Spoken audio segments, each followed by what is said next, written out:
ఇప్పుడు మొన్న సంక్రాంతి పండుగ జరుపుతున్నాం. అలాగే అంతకన్నా గొప్పది అంటే సాక్షాత్తు 5125 సంవత్సరాల క్రితం అయోధ్యలో రాముడు సాక్షాత్తుగా అందించాడు. అయితే కొంతమంది అంటే కొంతమంది రాజుల వల్ల మన అక్కడ రామ మందిరాన్ని కూల్చివేయడం జరిగింది.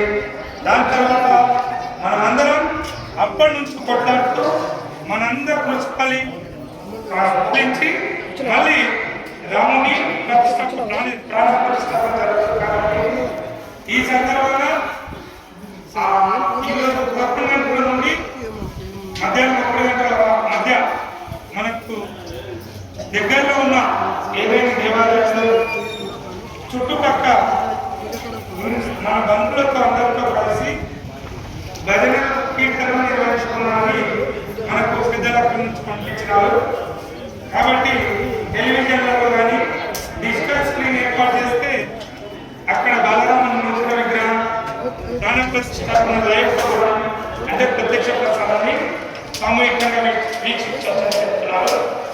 శంఖనాదం కంఠనాదములతో ఆరతిచ్చి అలాగే ప్రసాద విక్రయంగా చేసుకోవాలని చెప్తున్నారు.